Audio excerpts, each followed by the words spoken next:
Lepo pozdravljene, spoštovane gledalke in gledalci Planet TV in poslušalke in poslušalci Radia Ognjišče. Danes bomo razmišljali o odgovornosti novinarstva in razumevanju političnega dogajanja. Kaj danes pomeni odgovorno novinarstvo v času političnega PR-ja in družbenih omrežij? V drugem delu bomo pogledali v svet političnega marketinga, laži in političnega spletkarstva. V tretjem delu oddaje pa se bomo posvetili predvolilni kampanji, ki močno zaznamuje slovenski politični prostor. O vsem tem bomo govorili z novinarjem s 40-letnim stažem in urednikom portala Požar Report Bojanom Požarjem in zgodovinarjem dr. Jožetom Dežmanom. Spoštovana gosta, lepo pozdravljena. Dober dan. Gospod Požar, če morebiti začneva midva z vašo novo knjigo, ki ste nekako razkrili ta fenomen Robertine oziroma predsednika aktualnega vlade Roberta Goloba. Kako danes razumete odgovornost novinarja v času spinov, tudi v povezavi s knjigo, pa družbenih omrežij in političnega PR-ja, čemur smo zdaj v zadnjem času res priča? Lahko en demanti dam. Nimam še 40-letnega staža, mislim, da imam 36-letnega. Tako da sem prav tole pogledal, pa sem rekel, da moram to popraviti, ker vendar ni toliko, veliko je, ampak ni toliko, ne. Naj bo 40. No, pa naj bo 40, ja. Ne, jaz bi tako rekel, da recimo odgovornost novinarja, recimo, bi rekel je, da nekdo napiše takšno knjigo, ne. Mislim, da je to prva knjiga, ki opisuje nek lik in delo v nekem določenem obdobju enega politika, ki je še živ in ki dela, ne. Ki funkcionira kot politik, nekdo, ki ni v pokoju. Spomnim, ko sem pač rekel, da napisal to knjigo, sem to povedal moji mami, ne, starejši gospe, ne, 93 let je stara, in mi je rekla, a se sploh lahko napiše knjigo o nekom, ki je živ, ne. In to se mi zdi, recimo, tako bom rekel, odgovoren pristop, ne, da se nekdo spravi k temu in da napiše knjigo o politiku, ki, bom rekel, še funkcionira, ne. Kot novinar presojate poteze domačega političnega vrha, ali gre bolj za premišljene strategije ali pogosto za odzivanje na trenutni javni pritisk, kar smo lahko videli tudi minuli konec tedna, glede posnetkov tako poslanke Tamare Vonta in nekdanje generalne sekretarke. To je zdaj odvisno, za koga gre, ne? Mislim, politiki, ki so že dlje časa na sceni, pa ki so na nek način poklicni politiki, ki pa nas šele zdaj v bistvu malo razvija, ne, poklic politika, ker pač pa nismo imeli parlamentarne demokracije, tam verjetno obstaja, bom rekel, obstaja pač neka politična hierarhija, neka politična šola in verjetno nek politični smisel, ne. Pri teh tako novih obrazih pa ne. Jaz recimo danes sem objavil, recimo Robert Golob dela izrazito na podlagi, najprej sondira javno mnenje in na podlagi tega potem sprejema politične odločitve, oziroma sprejema svojo politično delovanje. Danes sem objavil recimo ta anketna vprašanja, ki jih trenutno dela Valicon v njegovem imenu, in on sprašuje, kako Slovenci gledajo na Donalda Trumpa, ali pa kako Slovenci gledajo na to, kar se zdaj dogaja na Bližnjem vzhodu. In zdaj potem on iz tega dobi neko mnenje, neko večinsko mnenje in to je potem njegova politika, ne. Skratka, ne odloča on o politikah, pusti, da javno mnenje odloča o tem, kakšno politiko bo on vodil, ne. Gospod Dežman, kako pomembno je, da tudi novinarstvo vztraja pri nekih preverjenih dejstvih? No, poglejte, jaz sem šel v knjižnico in si sposodil knjigo Nevarna razmerja slečene Slovenije. To je 202. To je 23 let nazaj in jaz bi rekel, da je to Bojan Požar že. Se pravi, odlično obveščen, drzno piše, seveda piše v takratni estradi. Bil je še v Moškem svetu, pa sem in tja. Ampak kaj je značilno?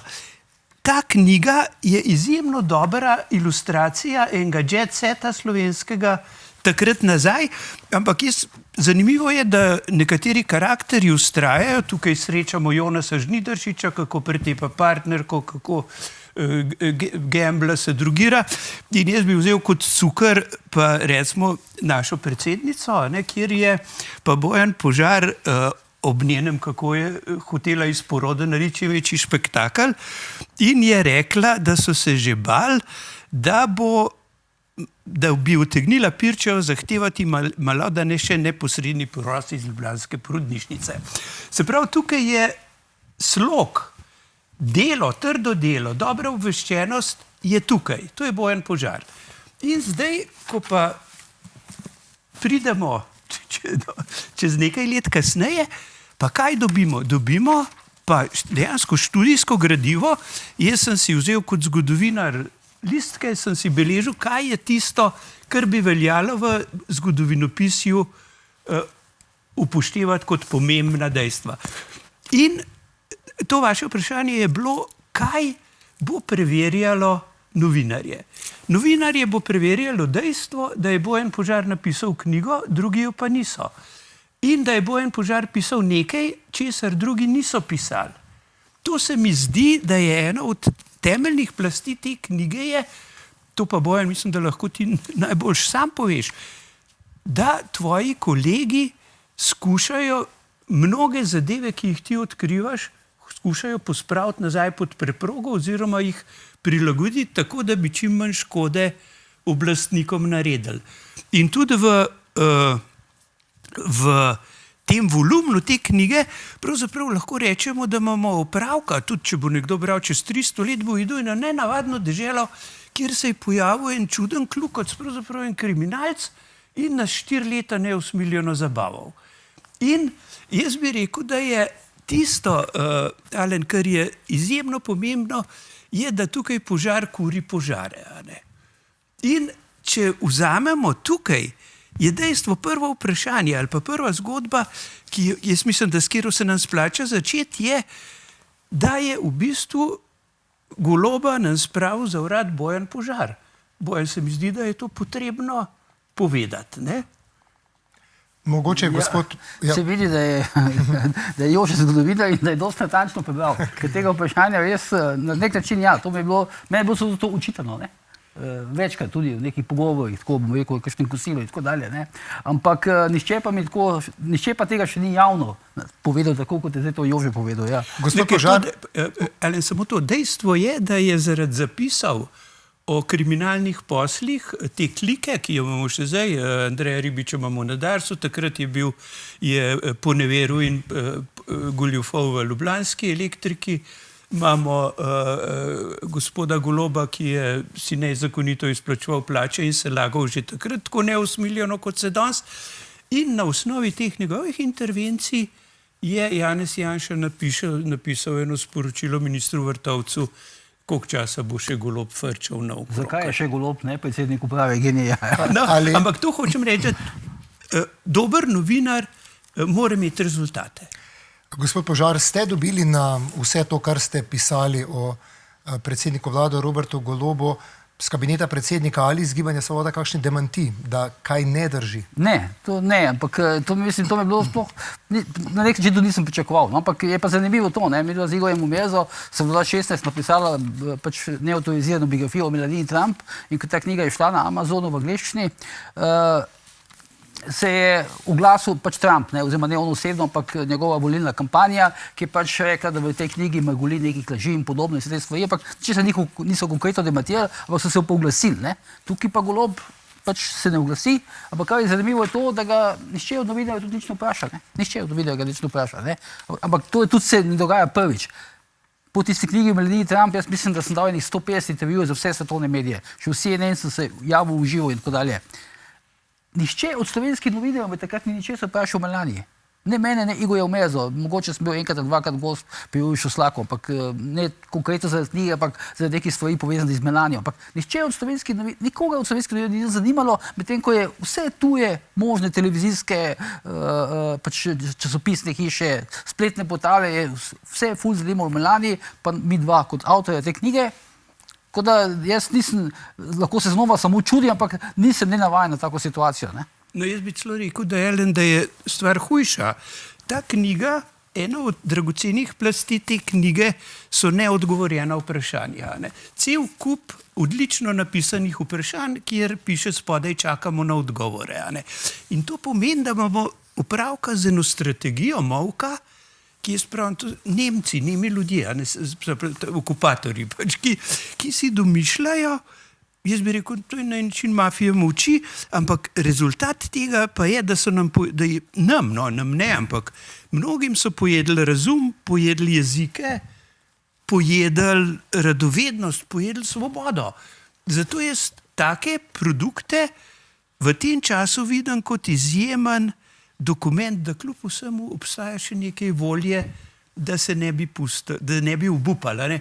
In bi tukaj tudi Edvarda Kadiča knjigo dal v to kategorijo, Sebastian Purbury, Igor Omerza je nedvomno. Skratka, imamo cel kup ljudi, ki se iskreno borijo. Ampak jaz mislim, da ravno ta fenomen neodgovorjeno, sprašuješ, ni odgovora. Ja, jaz mislim, da sem v tem času na desetine vprašanj poslal Golobu, kabinet, Tini Gaber, pač tem akterjem, o katerih sem pisal, mislim, da sem dobil mogoče kakšnih, recimo bi tako rekel na pamet, 5 do 10% odgovorov. Kakšnega sem celo mogel tako, da sem direktno zagrozil z informacijsko pooblaščenko, pa so mi potem naknadno nekaj poslali, ne, ampak načeloma pa se je ta kabinet odločil, da ne bo odgovarjal, ne.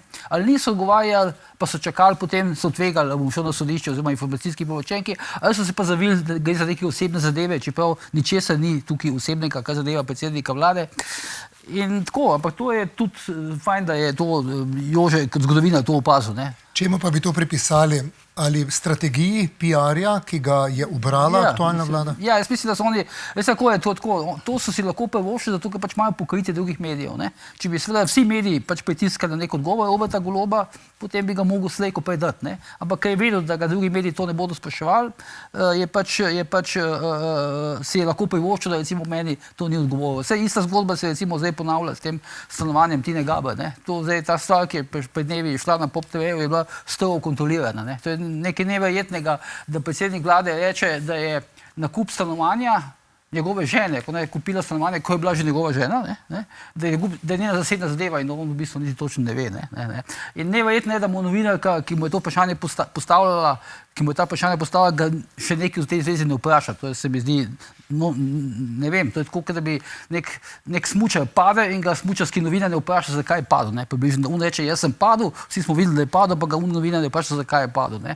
In tako da to se pač ponavlja. In zdaj seveda, če imaš ti 90% medijev na svoji strani, imaš pokrit hrbet in si lahko privoščiš, da pač nekoga, bom rekel, gladko odsloviš, da mu ne odgovarjaš na vprašanja. Ne. Gospod Dežman.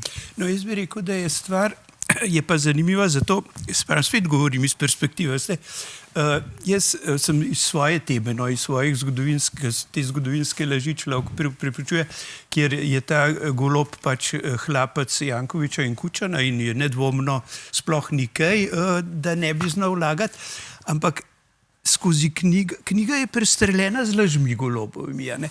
In eden od uvodnih misli je tak, če bi novinarji samo napisali register Golobovih laži, je z Golobom konca. Ne.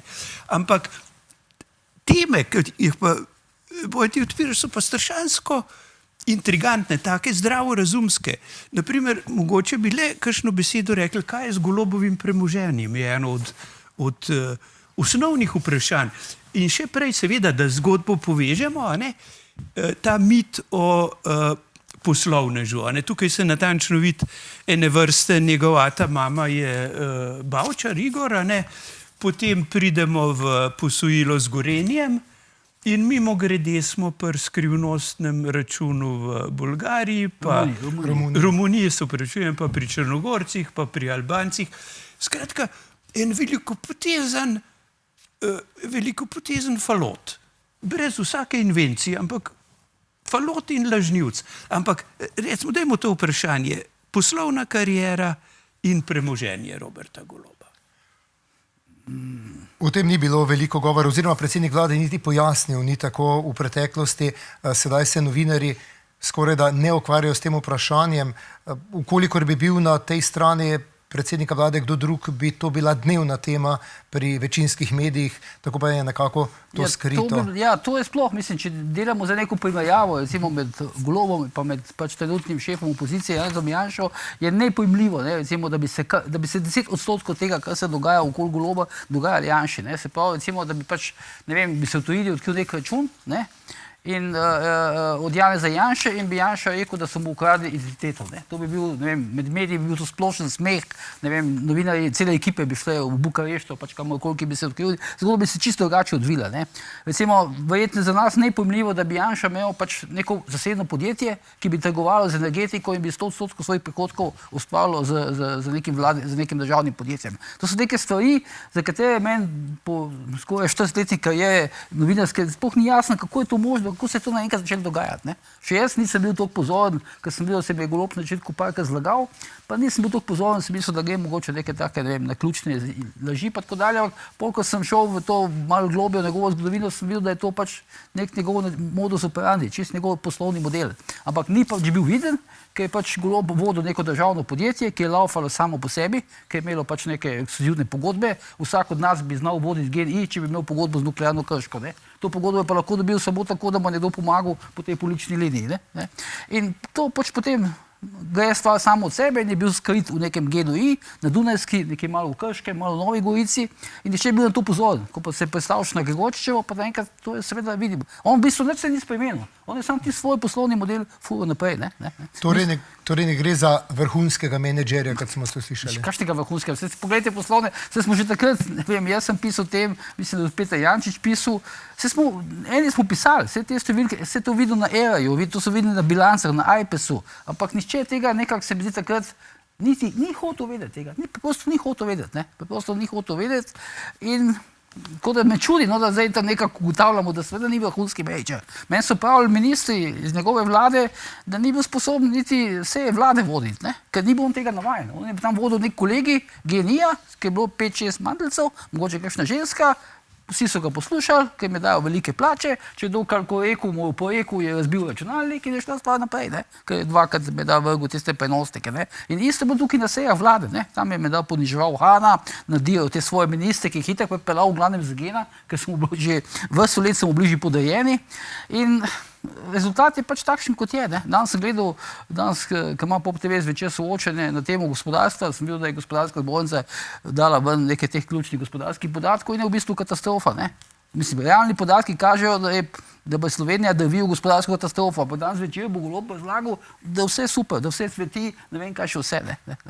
Tako da, v bistvu, dobili smo na funkcijo predsednika vlade nekega modela, ki je prenesel vsem svoje poslovanje z GDI, in zdaj pač gledamo nek teater, ki se pač nam zdaj dogaja. Ne? Ampak, prosim. In to vse seveda zapakirano v neko krinko nekega famoznega antijanšizma, za katerega pa nihče točno ne ve, kaj to pravzaprav je. Ne? Teater, ki pa mu nihče, niti novinarji ne želimo oziroma ne želijo narediti konca. Ja. Morate vedeti, da so danes ti večinski mediji so v bistvu na nek način funkcionirajo kot sestavni del te Golobove koalicije. Ne? To so pač nekako, če pogledate njihove poslovne podatke, boste videli, da tisti hip, ko se utegne državna pomoč v takšni drugačni obliki oglasov, subvencij, ne vem kaj še vse, ne? Zdaj bojo celo plače sofinancirali medijem, takrat so vsi ti mediji se znajdejo v nekih poslovnih izgubah. V bistvu mediji so eksistenčno vezani na vlado. Ne? In uredniško politiko pa določa lastnik medija, ne? Ki pa seveda so po drugi strani vsi bogataši. Ne? In jasno, da pač stavijo na tega, ki jim to nekaj garantira. Ne? Noče sprememb.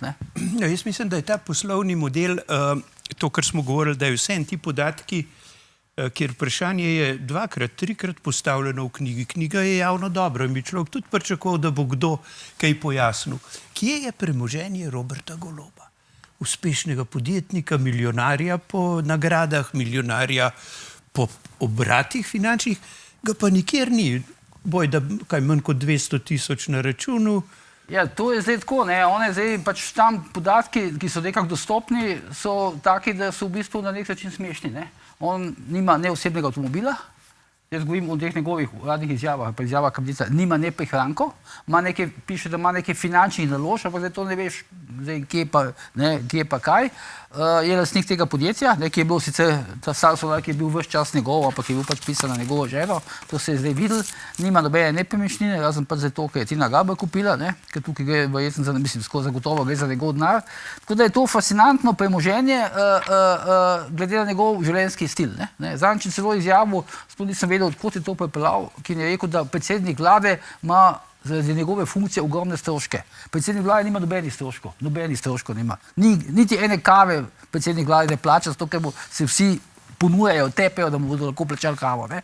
Tako da je to čisto neka, bom rekel, včasih, ne vem, bi se smejal ali bi se jokal, ampak čisto neka taka pojmovna zmeda je nastala. Ne? In vsi mediji, ne vem, gledajo stran, da ne bi videli tega. Včasih bi res smešno, ker gledam te intervjuje in tako dalje tistim, ki daje. Meni ni hotel priti, slako pride, ampak je pa to realnost, ne? Ni druge, to je zdaj resničnost. Ne? Več o tem pa tudi, spoštovane gledalke in gledalci, po predahu.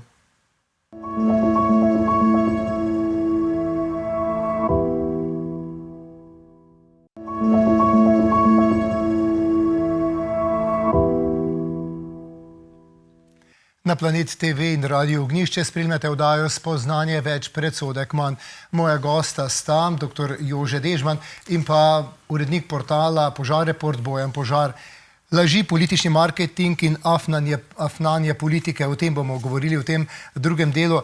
Gospod Požar, v knjigi opisujete fenomen Robertina. Kaj ta pojav pove o načinu, kako se danes gradi politična podoba voditeljev?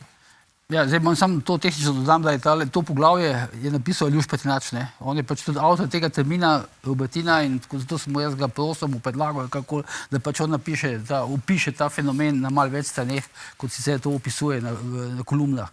To je v bistvu, to je nek, bom rekel, to je nek fenomen, ki je malo neka kombinacija tega Golobovega psihološkega modela vladanja, ki je prišel, in pa začinjen zdaj to malo s tole srbsko logiko, ne.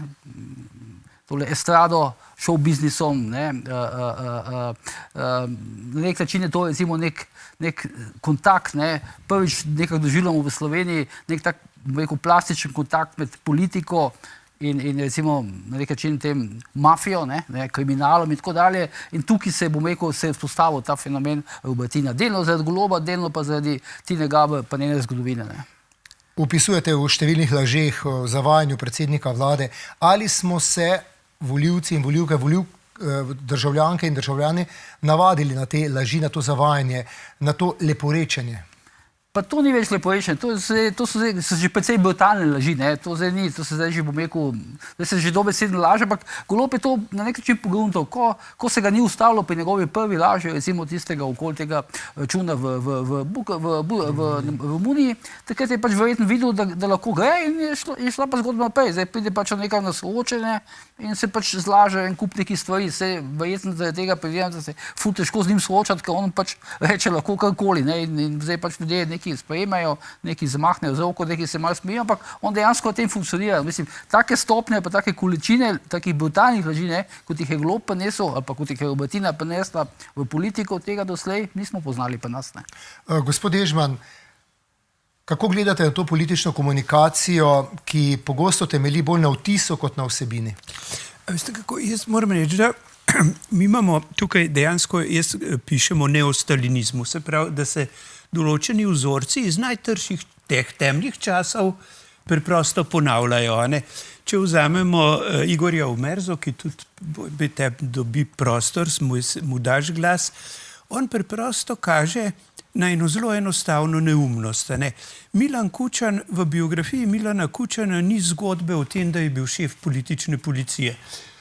Igor Omerza pa cele knjige piše, kako je politična policija pod vodstvom Milana Kučana preganjala opozicijo, skušala preprečiti osamosvojitev v Sloveniji in tako naprej. Še hujši paradoks, prav teh časov je pa pa spet ta moja osebna izkušnja. Ta vlada 3 leta se ni bila sposobna opredeliti do zelo enostavnega problema. Se pokople 3450 umorjenih, izkopanih iz Brezna pod Macesnovo Gorico, več kot 100 umorjenih Romov in tako naprej. Kaj to pomeni? To pomeni, da ta Golob verjame v eno drugo konstitutivno laž, da obstaja eno pravlično partizanstvo, ki z zadost političnega pritiska, zadost, bi rekel, podkrepljeno lažjo, lahko spet obvlada Slovenijo. Se pravi, to je njihov vzorc. Seveda, tukaj mojster je tega poklica ali pa naročnik tega poklica Ivan Kučan in pa Zoran Janković, ki pač komandira v Ljubljani ne bodo branskih spomenikov pa grobov in podobno, pa brani mesto heroj, ampak nedvomno je to skupni imenovalec. In tukaj politično gledano je pa tukaj Robert Golob popoln vajenc in hlapaca, ne. Ampak navadil se je, da laži pomagajo. Ne? In mene seveda najbolj preseneča to, da vsa ta garnitura ne kaže niti milimetra kritične distance. Ampak spet, če smo pri medijih, mediji so to odkritje teh umorjenih in tega so gladko prešpricali glavni mediji. Se pravi, pri nas imamo opravka z eno vero, da se tudi najhujše stvari da skriti. Ampak jaz moram reči, s to knjigo bo čez 300 let ocenjevalcu zgodovine lažje. Ugotovil bo, da se je vseeno vedel. In ni drugega kot ponavljati stvari, da proti temu svetu laži, utvar, mitologije, ki je pa popolnoma zavožen. Mi se ne smemo, tudi tukaj, jaz moram reči, spet, če sem oseben, malo ko sem jaz odfrčal zaradi muzeja osamosvojitve, je Bojan Požar opozoril na izjemno pomemben podatek. Kaja Širok se umesti na mesto sekretarke za kulturo pri predsedniku vlade in že napove, da si bo dala poseben projekt. Skratka, ti ljudje, ampak edini, ki je opozoril, da je to koruptivna gesta, je Bojan Požar. To se mi, skratka, odkot jim ta vera, da se vse to da skriti? In meni je to nepojmljivo. In tudi vsi novinarski kolegi. A veste, verjetno, Bojan, ti le dobivaš ene odzive, kakšen obrambni zid so si do tebe ustvarili. Ali da si čudak, ali da si poseben, ali da ne vem kaj. A ne? Ampak tukaj smo le v tem nenavadnem položaju, ko en Bojan Požar pravzaprav pometa s celotno sceno. To je zmagovito dejstvo. Kje je torej, gospod Požar, ta meja med legitimnim političnim marketingom in zavestnim zavajanjem javnosti?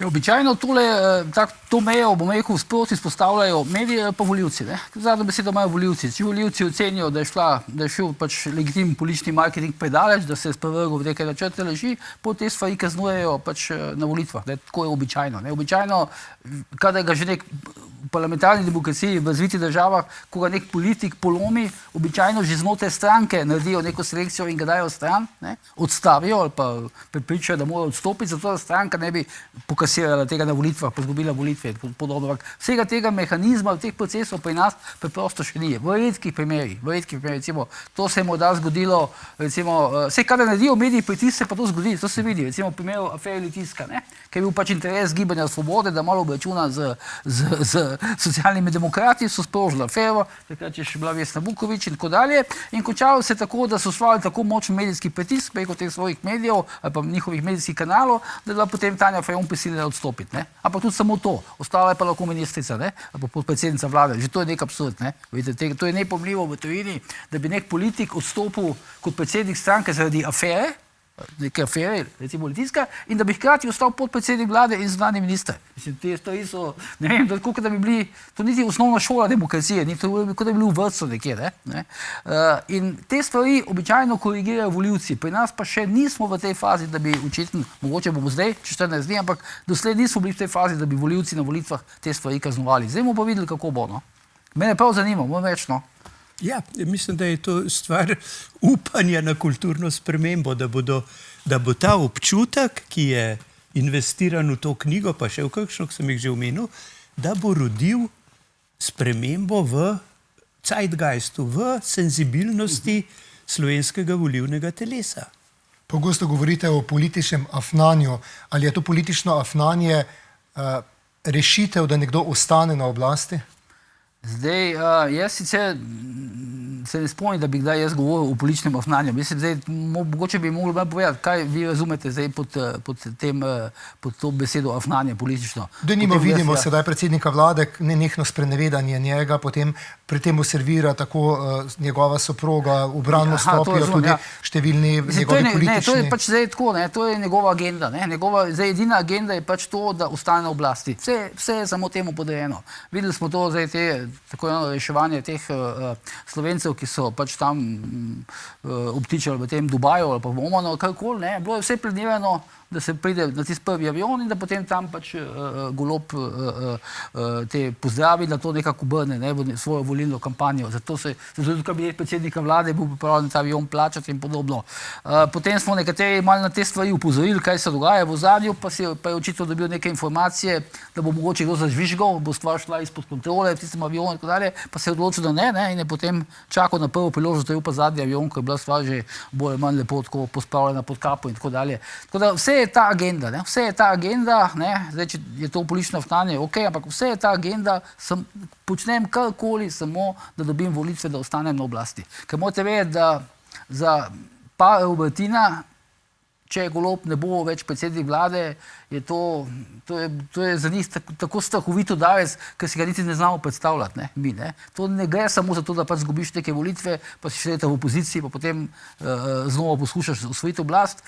To bo za njih nek, bom rekel, taki civilizacijski šok, ki je vprašanje, kako in če ga bosta sploh prenesla. Ker zdaj vidim, da Golob vsak teden spreminja izjave, kaj bo naredil, če ne bo več predsednik vlade in podobno. Tako da pri njih dveh je v igri bistveno več na teh volitvah, kot si mi morda mislimo. Pa vseeno, če pogledamo v hram demokracije, spoštovana gosta, pa bi rad komentar kar od obeh. Dejstvo je, da smo v hramu demokraciji pri kulturi govora padli zelo nizko. Vidimo tudi mlajše poslance, kako nastopajo res agresivno, tako na eni kot na drugi strani. Kje je torej slovenska politika? Tudi ta demokracija po svoje zašla in tudi ta kultura govora? Ja, mislim, se bom hitro dal. Po mojem ni zašla, preprosto je pač nastal nek trend novih obrazov, ki je prinesel ta val. Pri nas nimamo v bistvu politične elite, nimamo nekega političnega razreda, ki bi, pač bom rekel, se vzgajal, imel neko hierarhijo, se leta in leta, ne vem, kalil, ki je učil, izobraževal in podobno treniral.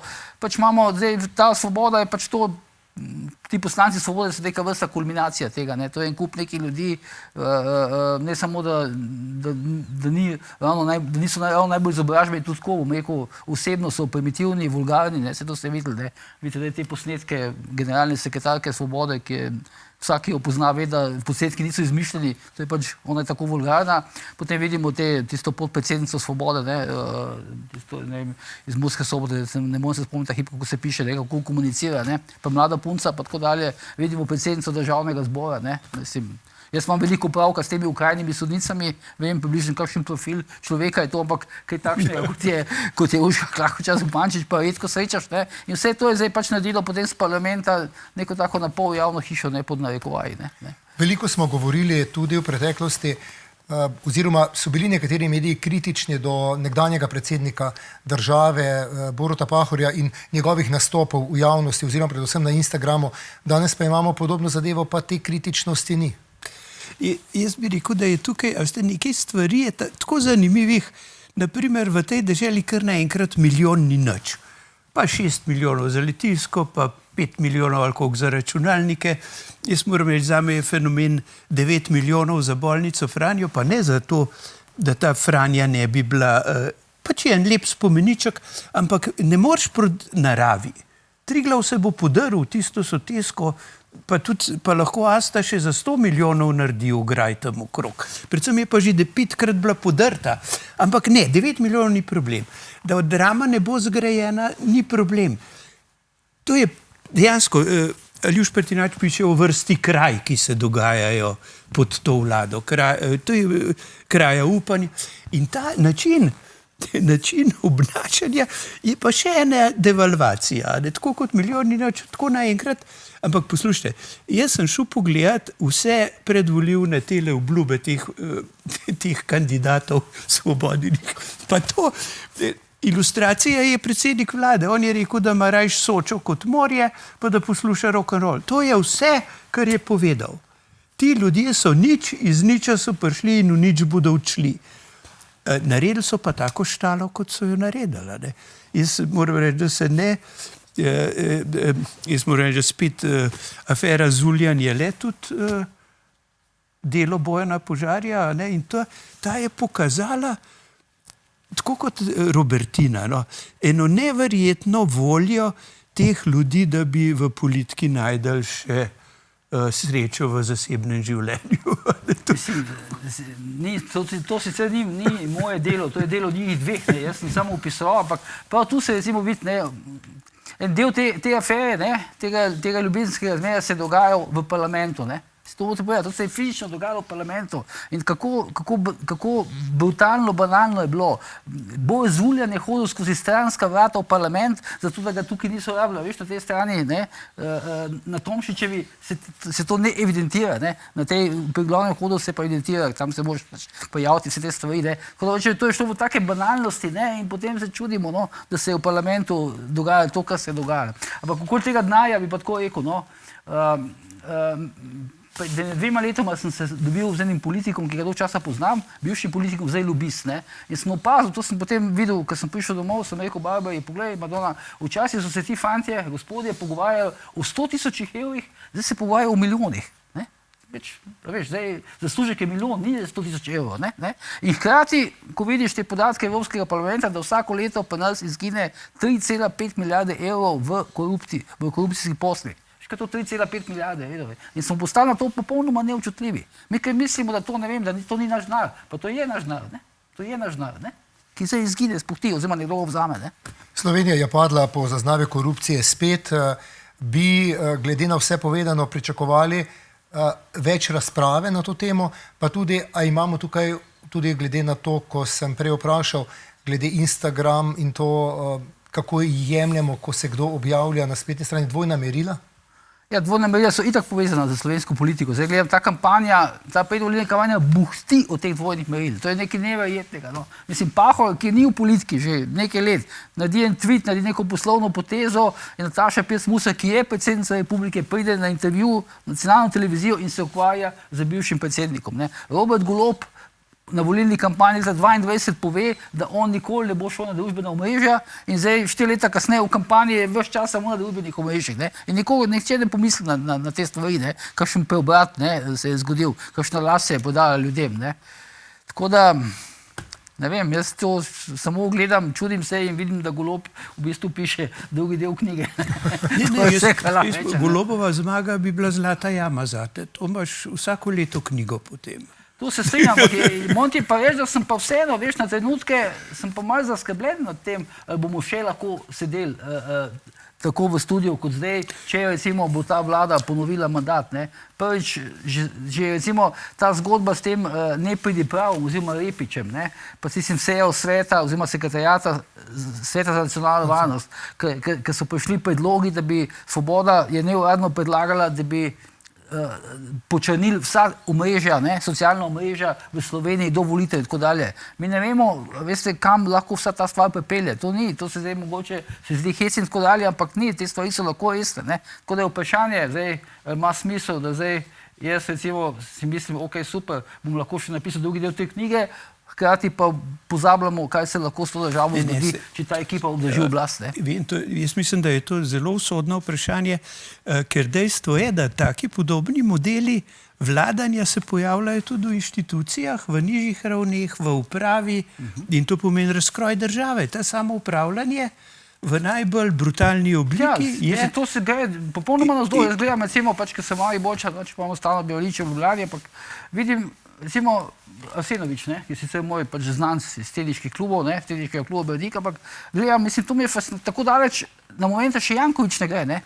Mislim, on je prvi župan, ki kupuje od občine hiše in zemljišča, ne. Še Jankovič toči, mogoče kaj kupi preko nekih 3-4 posrednikov. In noben se ne razburja. Noben se ne razburja. Pazite, on je šel na občinskem razpisu, je kupil hišo, ne. In to, pazite, to, ker se nihče ni prijavil. Celo tako daleč je bilo verjetno poskrbljeno, da se nihče ne bo prijavil, ne. Mislim, in pazite, to se nam dogaja v Evropski uniji leta 2026, ne. O še več temah, pa tudi o tem, kako gledata na kampanjo, ki smo ji sedaj priča, pa po predahu.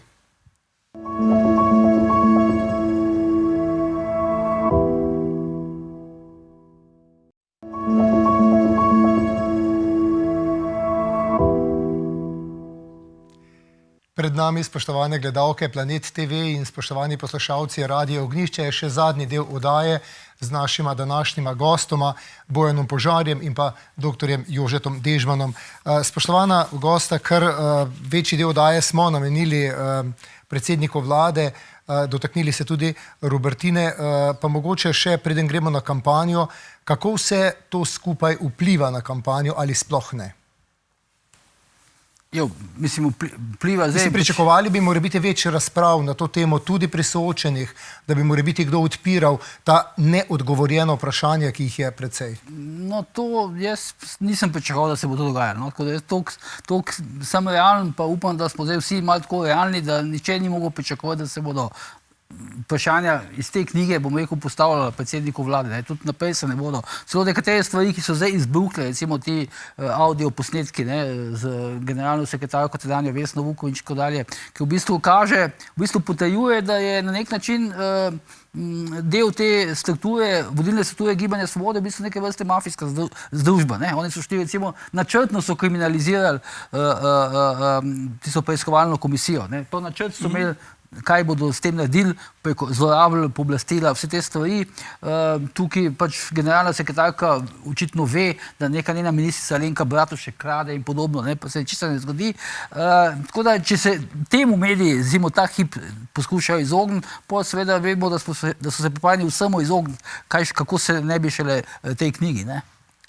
No, jaz bi pa rekel, da obstaja eno imenitno orodje, ki je Václav Havel napisal knjigo Moč nemočnih. In Aljuš Pertinač si je v tej knjigi prvoščil, pa jaz bi rekel, kar že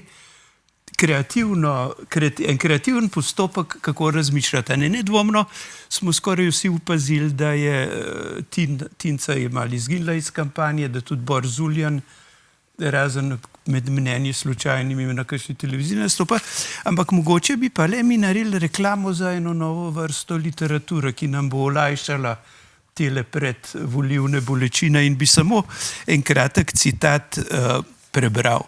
Tina Gaber, prsata bejba z zelo specifičnim okusom za moške, je morala dokumentirano zamenjati vsaj 55 tipov, da je našla dedca, ki je dovolj butast, da iz nje namesto okrasa, trofeje, drage igračke, ki si jo lahko privoščijo nesramno bogati za lokalne razmere, da jo potem postavljajo skozi naokrog, naredil glavno igralko in dejansko prvo vilino. Si predstavljate? To je tako, kot če bi Luka Dončić in Ana Marija zamenjala mesti oziroma vloge in bi Ana Marija igrala superzvezdnika iz Ernikov iz Ločenca, Luka pa bi bil mama gospodinja. Ampak vprašanje je pa še hujše potem, ja, Robert, a nimaš nič ponosa? A si res tako vase zavrt egocentrik, večno nerazumljen in nepopularen, da si moral začeti barvati lase in stekovati kratke veslaške noge, kot da si neka uboga Ukrajinka, ki želi uiti ruski vojni mašineriji prek prodajanja svojih fotk. Si boš res odprl še profil na OnlyFans in začel prodajati lelosi pajkice, kodica robi 10, kodica robi z brisačko 15, stari naš, kaj ti je tega treba? Jaz mislim, da na eni ravni se kampanja vodi tudi tukaj in je pa nevidna, ampak nedvomno meni zgodovina govoric pove, da je Udba nemočna. Tukaj ni moči, da bi ti lahko ljudsko kreativnost, ampak če bo ta trg govoric zadosti močen, pa ne vem. Jaz bi si želel, da bi gospod Nateg prišel za gostilniške šanke. Gospod Požar, če se za trenutek še vrnem sedaj k novinarjem, o katerih smo govorili, spoštovana gosta v prvem delu oddaje, pa vendar se mi zdi, da kampanja ne ponuja nekaj več, kar bi pričakovali. Pač prinaša tiste teme, ki so aktualne, sprenevedanje aktualne politike na področju zdravstva, stanovanjske politike, zunanje politike. Zdi se, da je Slovenija tudi na tem področju precej zavozila. Mogoče vaš komentar. Ja, vem, ampak malo je pa tega tudi, bom rekel, si priznati, tudi na Zahodu so kampanje spopadi med osebnostmi, ne. Sej ne gre samo, ni vse samo, bom rekel, kako bi rekel, ta famozna vsebina, ne. Tudi je šlo v Ameriki spopad med Trumpom, pač likom in delom Donalda Trumpa, pa potem nasprotna stran in tako dalje. Tako da to ni, bom rekel, bi bili malo glede tega krivični, če bi zahtevali, da se tukaj debatira samo okoli te vsebine, ne. To gre tudi za spopad Janša, to, da se je pojavil še Logar in tako dalje, ki pravi, da je svoja izbira. Tako da tukaj se ne razlikujemo kaj dosti, ne. Je pa, kar se pa meni tako, bom rekel, kot človeku, ki je dlje časa v medijih, se mi dogaja nek zanimiv fenomen. Ne? Zdi se mi, da se recimo televizija, pa televizijski voditelji, pa ta sooča in tako dalje, se krčevito borijo za to, da bi obdržali ta svoj kolač vpliva, ne? Nasproti recimo socialnim omrežjem. Ne? To se mi zdi tako, ne? Ta del kampanje, zdaj bom rekel, počasi izgublja. Ne? Zgodba se se je že v tej kampanji preselila na ta socialna omrežja. To je ena stvar in tretja stvar, ki se mi zdi pomembna, povedati je pa to, da se mi zdi tudi, da se malo vrača to terensko delo, obisk na domu, rokovanje, shodi in tako dalje. Ta moment tudi in tega momenta se mi zdi, da zdaj nekako tudi te javnomnenjske ankete še nočejo, nočejo zapopasno.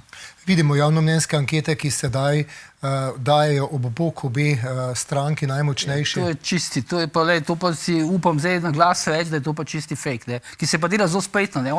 Oni ne falsificirajo ankete, oni imajo pač nabor nekih 3500 nekih, bom rekel, anketirancev, za katere točno vedo, za vsakega anketiranca posebej, kam sodi in kako bo odgovoril in potem enostavno zberajo 700 anketirancev, za katere vejo, tile so naklonjeni levici, bodo pač glasovali za levico in oni dobijo v bistvu sfejkane podatke že noter, brez da jih sami pofejkajo.